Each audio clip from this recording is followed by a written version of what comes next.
Hello everyone, welcome back to Age of Empires 2, and this time we got game number 4 of this mega random series between BacT, who will be playing in the orange again, and TaToH playing in blue once again. Again, these matches are all on mega random, and they are all random mirror civs, and this time it looks like both of them got the Chinese. So let's get this game started. So BacT here to the west, you can see that there's a pretty small lake, all things considered, in the middle here with lots of fish. So we might see people going, or these two at least, we might see going for some fishing ships, some fish booms to help your economy out, and perhaps even some galleys or something to try and deny the fish from the other player. One thing worth noting is that these gold piles and the stone piles are all really huge, and for BacT they're all pretty much in one area right here.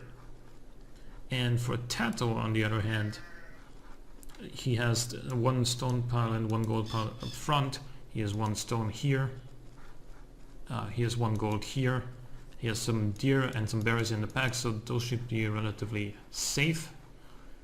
And there's a couple more gold piles on this map. They kind of blend in with the background of the mini-map with the sand, but the tree lines on this map are all really small, and it's kinda, I mean, there is a lot of wood on this map, but it's just in pretty small patches, and that's gonna make it kind of annoying to gather wood effectively here. So let's see, BacT is scouting around the space with a scout, and TaToH is doing the same thing. So I mean, it's really early in the game, still 2.5 minutes, no reason to really scout your opponent just yet. It's more important to find your resources first. And let's see, so this lake right here, and there's a lot of fish, and depending on whether or not TaToH builds a mining camp here on this gold or this stone, it could be in range of some galleys from BacT if he does take the water control. So that's something that potentially we might see. A bore for TaToH is pretty close to his TC, and for BacT it's a little bit further away, but still, you know, it's still fine. He has a stone in a really weird location here as well. It's kind of annoying to access, but I'm sure he'll be fine with these two stone piles. Especially that one. That one's in a really convenient position. That one's a little bit further up front. And 4 minutes in, 14 population for BacT, 13 for TaToH. Yeah, coming up to 14 now. So BacT was apparently just slightly faster or slightly more efficient at some point during the very early stages of the game. I don't think that's enough to really be considered an advantage here.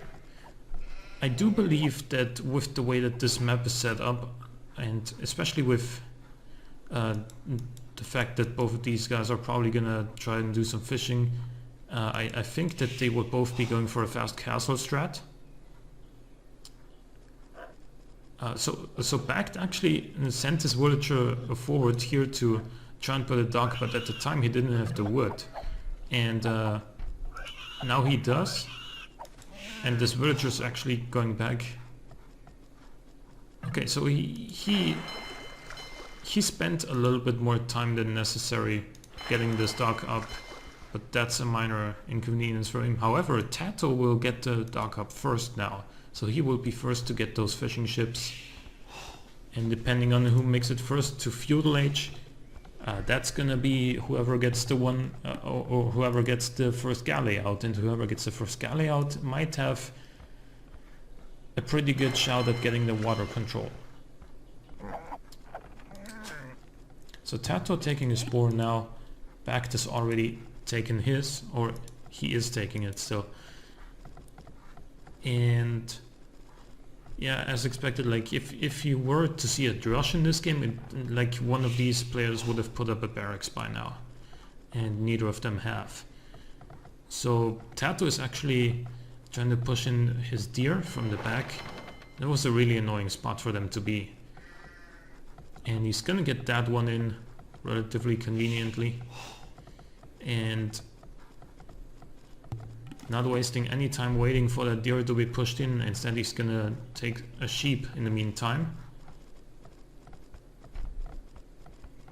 And now he's taking it.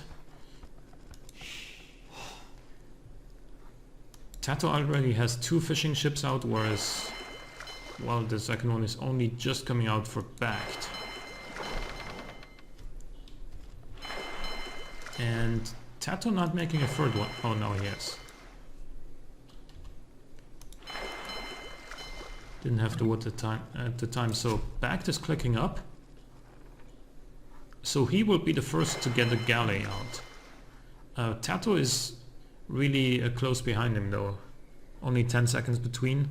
But those 10 seconds, like if BacT can get the galley out 10 seconds earlier, and especially if he can get the second galley out 10 seconds before TaToH does, then it's gonna be a 2v1 galley situation, and that could snowball out of control for BacT. That could mean that TaToH loses the water off of that. So BacT here, sending a villager forward. He might build a second dock. Is that what he's doing? Oh, look at TaToH. What is TaToH's plan here? He's probably gonna build a tower somewhere. Yeah, and BacT is indeed building a second dock. Let's see what TaToH sees. Oh, he's already building. He's building a house here, okay? And he's only just scouting BacT. He sees all of these resources here. And he's gonna build a fort barracks, TaToH. I don't know if that's the best idea. Especially because now BacT is in the feudal age. And he could theoretically build an archery range in order to defend from whatever military TaToH makes from here.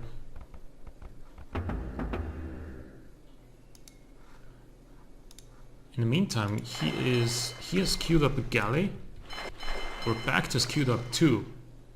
And that's gonna be a huge advantage for BacT. He's gonna be taking the water, and all of these fish are gonna be his. But let's jump back to TaToH and see what he's doing. He's throwing down the tower here. His scout is getting attacked. He's building an archery range here, and BacT meanwhile is building a barracks here. Yep, BacT is killing TaToH's galley. Yeah, TaToH knows this. He isn't even queuing up a second galley, because he knows that if he does, BacT is gonna come out with another 2, and you know, it's not gonna be worth it. BacT cannot produce him. He has successfully gotten up a tower here on this woodline from BacT though. Yeah, it covers this woodline, it covers the berries, so it's not a bad tower, but you know, there's plenty of wood around still. And the berries aren't the best food source anyway. So BacT is just gonna, you know, he has the water control, he's gonna fish, which is a much better food source. And he could also just farm, you know. Even farming is a faster way of gathering food than the berries are.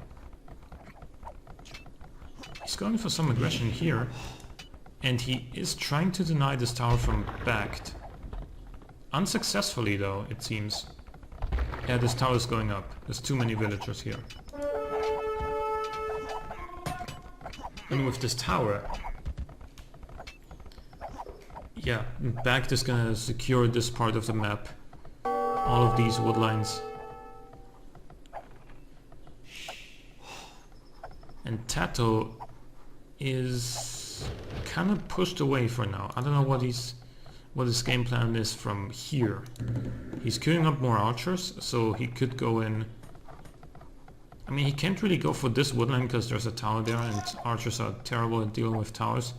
He's putting up another archery range right in front of BacT's base. I don't know how much that's gonna accomplish though. Yeah, and BacT is doing the right thing, going for skirmishers. And he's making a sort of makeshift wall of here. Oh, he's actually gonna wall... He's actually gonna wall this off completely. And the dog from TaToH is probably gonna go down. So are these archers. If they don't run away, which they do. Looking really bad at this point for TaToH, because this forward aggression hasn't really done anything. Or not enough anyway. He hasn't really... Has he even killed a villager? Is that that villager or was that an archer? I don't know. But even if he has killed one villager, that's not enough. Considering he's completely open and vulnerable back at home. He hasn't even started the wall off yet. I mean, he's building a blacksmith here now. Let's see. He's kind of starting to wall off now. But let's jump back to BacT's point of view, who has a bunch of skirmishers, which are gonna deal with these archers nicely. Yeah, I mean, BacT is totally safe for now. There's next to nothing that TaToH can do right now with these archers. He could, of course, go for men-at-arms. Because skirmishers are really bad against men-at-arms. Like, skirmishers do next to no damage to men-at-arms whatsoever, especially if they have the first armor upgrade. Then you do 1 damage per javelin. But the men-at-arms can easily be countered by archers, and BacT actually does have a few of those out as well. So, yeah, BacT is walling this up. He's still open here, but there's nothing that TaToH could really get here, because obviously BacT left this woodline alone, because the tower's there.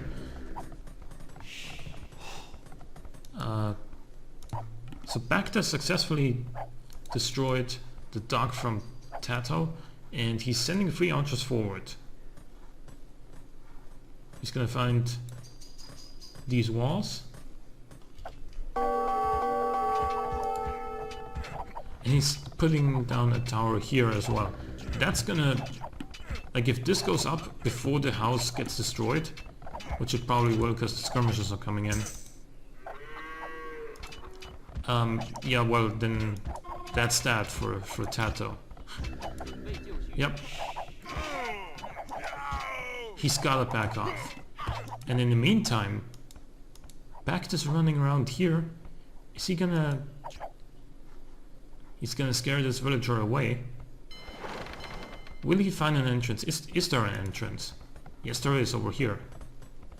If he can make it there fast enough, then he can get into TaToH's eco, and he has nothing there to defend himself.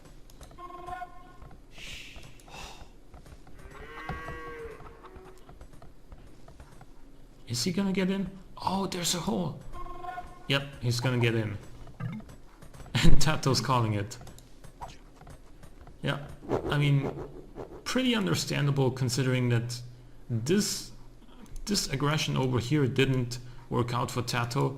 He had all of his military production buildings up front near BacT's base, but BacT was able to defend, and also his valuable resources, the gold, the stone, they were all completely untouched. And as a result, he was able to repel TaToH over here and make his way forward with these 3 archers and get into TaToH's economy, which was completely unprotected. So let's take a look at the achievements here.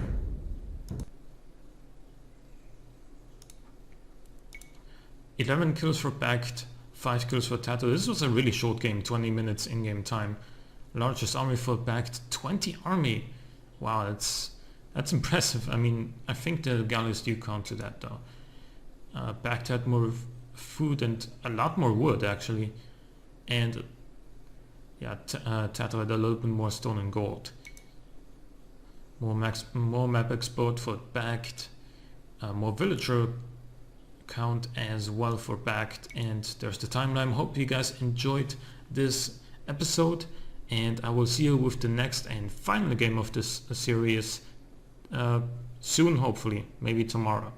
Goodbye.